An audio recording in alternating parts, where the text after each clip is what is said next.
Subscribe channel Truth.id dan aktifkan lonceng notifikasi untuk mendapatkan informasi seputar live streaming dan video khotbah terbaru. Posisi tombol subscribe berada di kanan atas channel kami dan jangan lupa nyalakan loncengnya.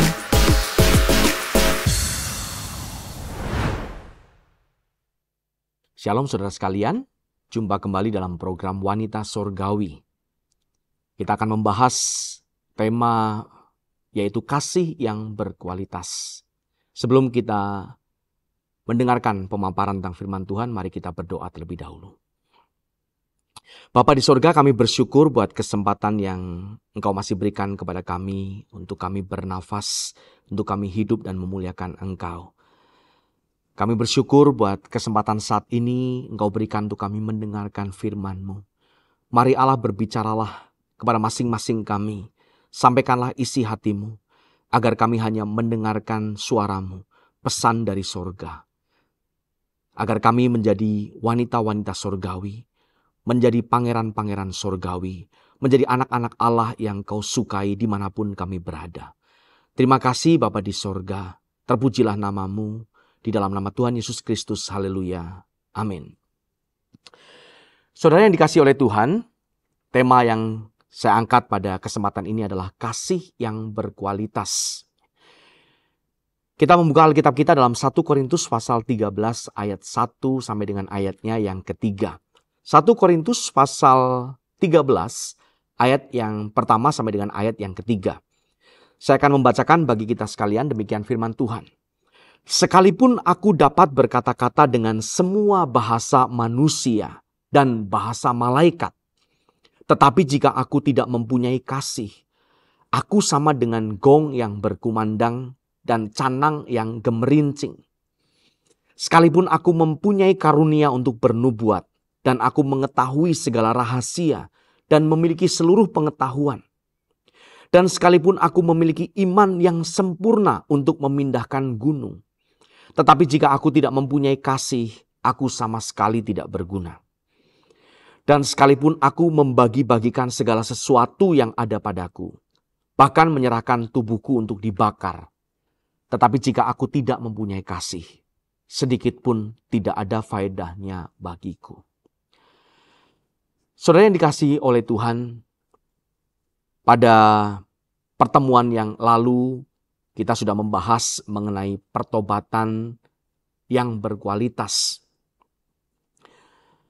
Jika pertobatan yang berkualitas ini merupakan langkah awal, langkah pertama kita untuk kita kembali berbalik kepada Allah.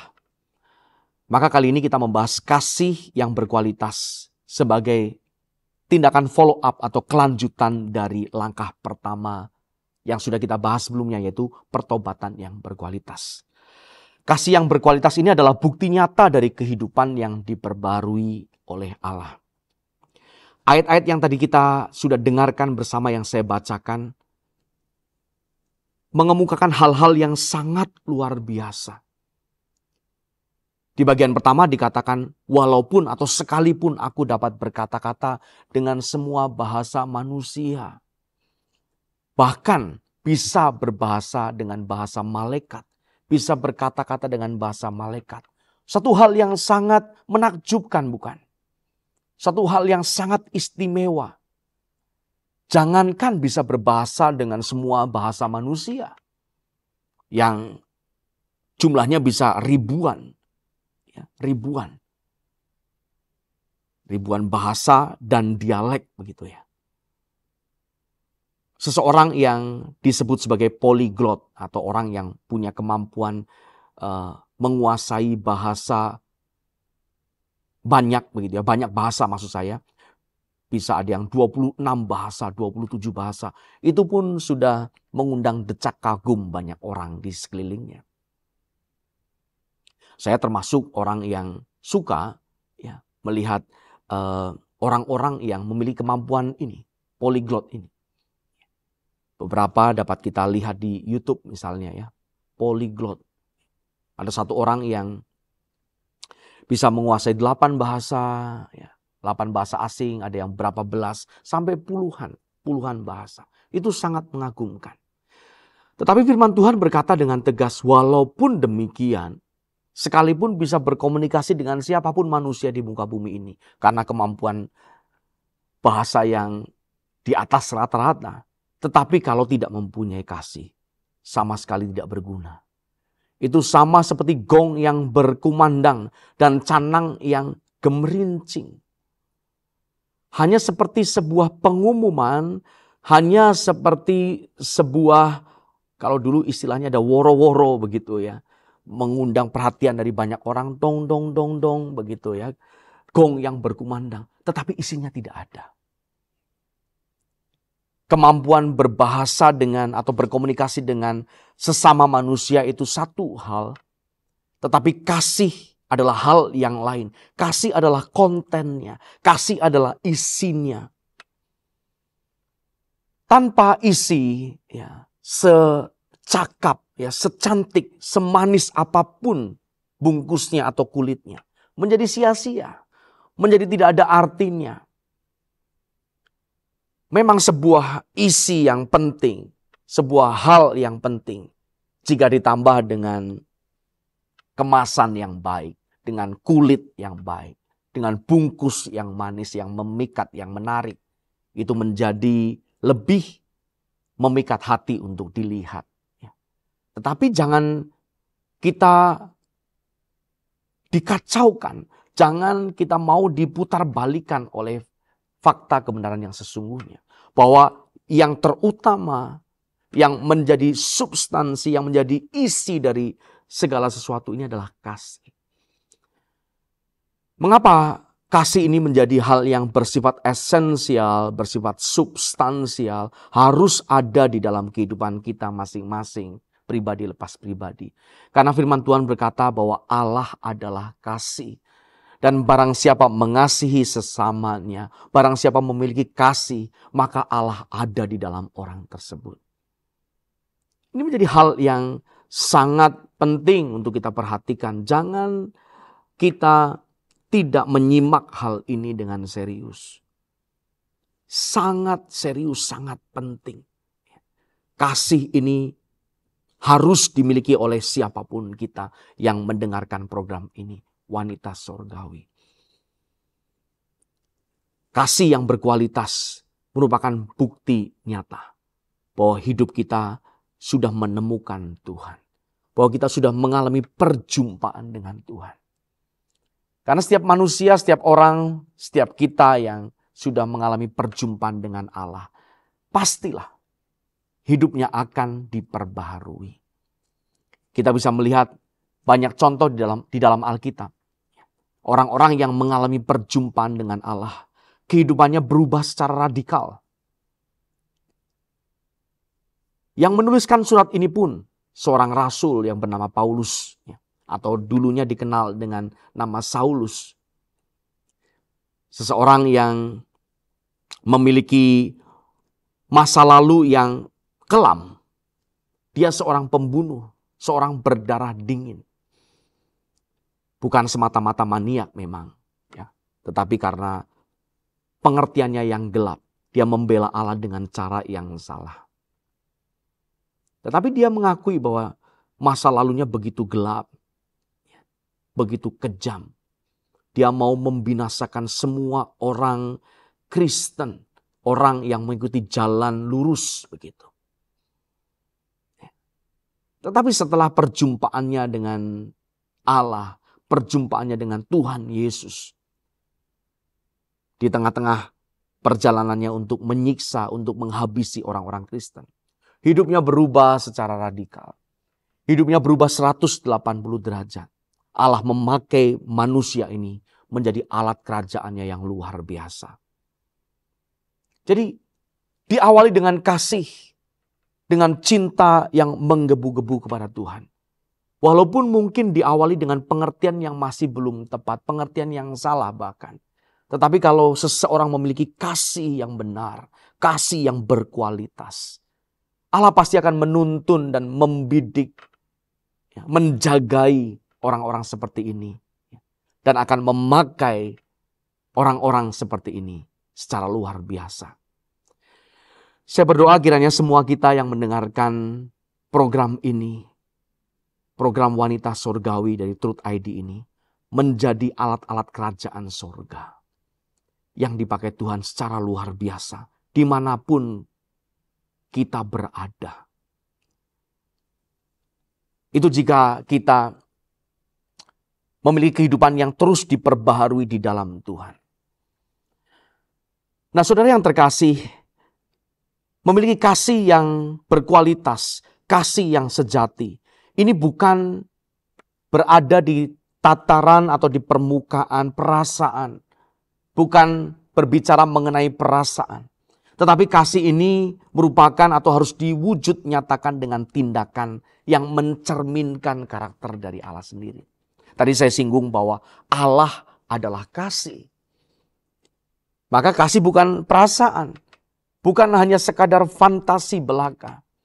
Tetapi harus merupakan tindakan konkret yang merefleksikan atau mencerminkan karakter Allah. Nah, menjadi pertanyaan bagi kita, bagaimana kita tahu apakah kita sudah memiliki kasih yang berkualitas? Apakah cukup hanya dengan berkata, Bapa, Tuhan, aku mengasihimu? Ataukah ada sesuatu yang lebih dalam yang Ia kehendaki untuk kita miliki atau kita kenakan? Seorang yang mengasihi orang lain, taruhlah sebagai contoh seorang ibu yang mengasihi anaknya. Dia tidak akan perhitungan. Dia tidak akan merasa lelah walaupun sebenarnya tubuhnya sangatlah letih dan lesu. Sangatlah kecapean. Tetapi karena seorang ibu ini begitu mengasihi anaknya. Dia mengesampingkan keletihannya. Mengesampingkan rasa capeknya.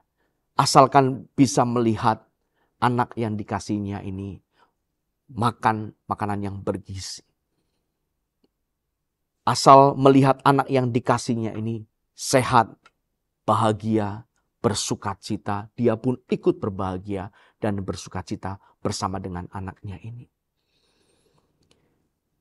Demikian contoh dari orang yang mengasihi orang lain. Tidak memperhitungkan apapun sebagai sesuatu yang ia berhak untuk menaruh kredit terhadap hal itu. Seorang ibu yang memiliki kasih kepada anaknya tidak perlu berkata begini dan tidak pernah berkata begini. Kamu ada seperti ini karena mamah loh. Tidak perlu, bahkan tidak pernah mengatakan seperti itu. Cukuplah kasihnya bisa dirasakan oleh sang anak yang dicintainya ini. Begitu juga sebenarnya halnya Allah yang mengasihi kita. Tanpa kita sebenarnya membaca ayat Alkitab yang berkata, aku mengasihimu. Allah mengasihi kita. Kita bisa merasakan betapa besarnya kasih Allah akan kita. Kasih ini yang merupakan inti dari kekristenan. Karena ini berbicara tentang karakter Allah sendiri. Bisa kita rasakan di dalam setiap fase dan setiap aspek kehidupan kita. Nah, apa yang dikatakan Alkitab, apa yang diajarkan Alkitab mengenai kasih yang berkualitas ini? Setidaknya saya catat ada 3 elemen, ada 3 unsur, 3 faktor yang dicakup oleh kasih yang berkualitas. Yang pertama berbicara mengenai pengorbanan. Lalu yang kedua berbicara mengenai ketulusan. Dan hal yang ketiga berbicara mengenai tindakan nyata atau tindakan konkret. Kita bahas satu persatu. Unsur yang pertama adalah pengorbanan. Kasih yang berkualitas harus mencakup unsur pertama ini, yaitu rela berkorban. Berkorban artinya kita mengalihkan fokus hidup kita yang semula kita arahkan kepada diri kita sendiri atau egosentris, berpusat pada diri sendiri, menjadi berpusat kepada orang lain. Dan goalsnya adalah berpusat kepada Kristus, menjadi orang-orang yang kristosentris. Demikianlah Kasih yang diperagakan atau diteladankan Kristus kepada kita. Kasih yang sempurna, kasih yang tidak ragu-ragu untuk mengorbankan nyawanya sendiri. Firman Tuhan berkata tidak ada kasih yang lebih besar selain dari kasih yang rela berkorban kepada sahabatnya. Berkorban. Ini menjadi elemen pertama yang sangat penting yang harus dimiliki oleh setiap kita. Yang memperkarakan hal ini untuk memiliki kasih yang berkualitas, untuk bisa dinikmati oleh Allah, untuk kita terus-menerus diproses, diperbaharui, mengalami pembaharuan terus-menerus di dalam Tuhan. Kita harus membuang sifat kekanak-kanakan kita. Ciri yang paling terlihat dari seorang anak kecil adalah egois, mau menang sendiri. Siapa sih yang suka kalah? Ya, tentu tidak ada yang suka dengan kekalahan. Ketika kita bertanding ya, atau kita berlomba, tidak ada yang merencanakan untuk kalah. Kalaupun ada istilah kalah sebelum berperang, kalah sebelum bertanding, itu bukan karena dia suka dengan kekalahan. Itu bukan karena dia merencanakan kekalahan dan kegagalan. Itu mungkin biasanya dikarenakan ya terintimidasi oleh kehebatan lawan, itu saja. Pada dasarnya tidak ada seorang pun yang suka dengan kekalahan. Tetapi jika kita mau memiliki kasih yang berkualitas, kita harus rela mengalah. Kita harus rela berkorban. Entah itu korban secara materi, baik itu berkorban dalam hal waktu. Dan ini yang termasuk yang sangat berat. Berkorban dalam hal perasaan. Kita mengorbankan kesenangan kita. Hal-hal yang kita sukai. Tapi kita berani mengorbankannya. Berani mengorbankan hal itu. Berani atau rela untuk tidak senang. Demi kita memiliki kasih yang berkualitas. Demi kesenangan dan kebahagiaan. Demi keselamatan orang lain, orang-orang yang kita kasih dan yang kita mau membawa mereka ini kepada Tuhan. Ini hal pertama yang harus ada di dalam hidup kita masing-masing, saudaraku yang dikasih oleh Tuhan, yaitu pengorbanan. Nah, hal berikutnya adalah ketulusan. Unsur yang tidak kalah pentingnya adalah ketulusan. Kembali ke ayat tadi dalam 1 Korintus 13 ayat 1-3 tadi.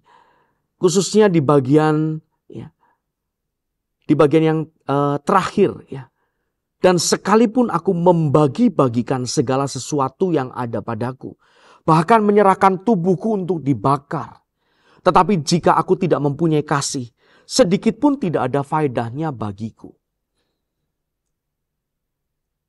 Melalui firman Tuhan bagian ini, ada satu hal yang bisa mengganggu pikiran kita, Bapak Ibu Saudara sekalian. Ternyata ada orang yang tidak memiliki kasih, tidak mempunyai kasih, tetapi bisa berkorban. Ternyata bisa membagi-bagikan segala sesuatu yang ada padanya. Nah, tadi unsur pertama yang sangat penting pengorbanan. Orang yang tidak rela berkorban pasti orang tersebut tidak memiliki kasih yang berkualitas. Tetapi ternyata orang yang rela berkorban pun belum tentu memiliki kasih yang berkualitas. Harus disertai dengan ketulusan. Percuma tidak ada faedahnya bagi seseorang yang rela berkorban banyak. Tetapi ada hidden agenda. Ada agenda, ada motivasi terselubung di balik perbuatan kasih, tanda petiknya, perbuatan pengorbanan tersebut. Wah, sangat merugikan, hal yang sangat tragis, ya. Sangat menyedihkan. Sudah berbuat banyak, sudah berkorban, ternyata tidak ada faedahnya karena tidak tulus. Dan biasanya orang yang tidak tulus ini orang yang pandai bersandiwara. Awalnya bisa berkorban, ya, bisa berkorban tapi untuk mencapai hal tertentu. Tapi ketidaktulusan tadi bisa menggiring orang ini menjadi munafik, menjadi berpura-pura. Dan tidak segan-segan tega untuk mengklaim perbuatan pengorbanan orang lain sebagai karyanya sendiri. Orang lain yang berbuat tetapi dia yang menuntut kredit, dia yang minta dipuji. Bahkan jika seorang ini pun yang melakukan tindakan pengorbanan, kalau dia menuntut pujian dari sesamanya, dari orang lain, itu pun sia-sia, tidak ada faedahnya. Bukan tindakan kasih. Bukanlah perbuatan yang dikehendaki oleh Allah untuk kita lakukan. Saya mundur sedikit, mengulang kembali. Apalagi yang tidak rela berkorban. Tidak sederhana memang, saudaraku terkasih, untuk memiliki kasih yang berkualitas. Tetapi kalau kita menyadari posisi kita di hadapan Tuhan, kita ini ciptaan, kita ini makhluk, kita ini umat, dan kita ini anak-anak Allah. Dia adalah Bapa kita.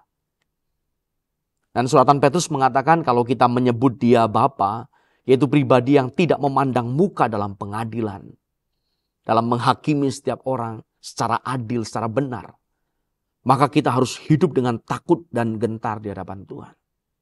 Kita pun harus, saya meminjam istilah ini, menguliti. Kita harus mengupas, ya, menganalisa setiap perbuatan kita. Sudahkah kita melakukannya dengan tulus? Jangan sampai pengorbanan yang kita lakukan, entah itu pengorbanan kita dalam hal materi, waktu, perasaan, dan sebagainya, ternyata tidak ada faedahnya buat kita. Harus memiliki ketulusan. Hindari hipokrit, kemunafikan. Dan biasanya orang-orang yang munafik, orang-orang yang hipokrit ini adalah mereka yang sombong. Mereka yang merasa bisa berjalan sendiri, bisa hidup sendiri tanpa pertolongan Tuhan. Orang-orang seperti ini bisa ada loh di dalam gereja. Orang-orang seperti ini bisa saja suka mendengarkan program-program rohani seperti wanita surgawi sekarang ini.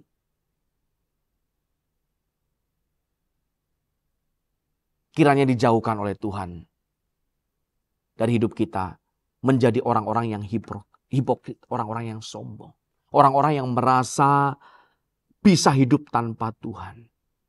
Secara jasmani, secara fisik ada di gereja. Secara fisik boleh rajin pergi ke gereja. Tetapi tindakannya mencerminkan bahwa dia tidak memerlukan Tuhan. Dia bisa berjalan sendiri. Sebagai orang-orang yang dikasihi oleh Tuhan dan rindu menjadi anak-anak kesukaan Bapa, kita harus terus mengingatkan kepada diri kita bahwa kita bukanlah siapa-siapa tanpa Tuhan. Kita tidak ada artinya sama sekali tanpa Tuhan. Dan kalau kita terus mengingatkan pada diri kita, I am nothing without you, God. Saya bukan apa-apa dan bukan siapa-siapa tanpa Engkau. Saya hanyalah sebongkah lumpur yang kering dan hina tanpa Tuhan. Tetapi jika dia menjadi penjunan kita, membentuk kehidupan kita, kita akan menjadi bejana yang berharga di mata Tuhan. Dan berharga pula di mata manusia lain. Bermanfaat bagi orang lain. Jadi hal yang pertama, kasih yang berkualitas memiliki elemen atau unsur pengorbanan. Dan yang kedua adalah ketulusan. Hal yang terakhir, unsur yang harus ada dalam kehidupan kita sebagai orang-orang percaya, sebagai wanita-wanita surgawi, maupun Bapak Ibu Saudara sekalian yang mendengarkan program ini, adalah kasih yang diwujud nyatakan dalam tindakan nyata. Kasih Allah yang begitu besar Dalam Yohanes 3 ayat 16 dikatakan, karena begitu besar kasih Allah akan dunia ini, sehingga ia telah mengaruniakan putranya yang tunggal, Tuhan kita Yesus Kristus, agar barang siapa yang percaya kepadanya tidak binasa, melainkan beroleh hidup yang kekal. Itu bukanlah sebuah kasih yang teoritis, bukan kasih di atas kertas, bukan hanya ucapan belaka, tetapi kasih yang dinyatakan dalam tindakan konkret. Dia utus putra tunggalnya. Dia tunjuk yang mulia Tuhan kita Yesus Kristus untuk mengerjakan karya keselamatan di atas kayu salib. Kasih yang dimiliki Kristus kepada jemaatnya, kepada orang-orang percaya, bukan hanya di bibir saja, bukan hanya di mulut saja. Hai jemaatku, aku mengasihi engkau. Tetapi perbuatannya, tetapi tindakannya, kerelaannya untuk mengorbankan nyawa di atas kayu salib, berbicara lebih keras dari apapun. Gaungnya pun masih terasa, terdengar keras hingga ribuan tahun kemudian. Dan kita bersyukur kita mendengarkan pemberitaan Injil. Kita bersyukur kita mendengarkan Injil yang murni. Bahwa kita diselamatkan bukan karena perbuatan baik, tetapi karena kasih karunia Allah. Tetapi kasih karunia Allah ini haruslah kita respon dengan memiliki kasih yang berkualitas. Kasih yang dikehendaki oleh Allah. Kasih yang berkualitas atau berkualifikasi sebagaimana Allah kehendaki untuk kita miliki dan kita lakukan. Yaitu kasih yang berkorban. Kasih yang tulus dan diwujud nyatakan dalam tindakan konkret.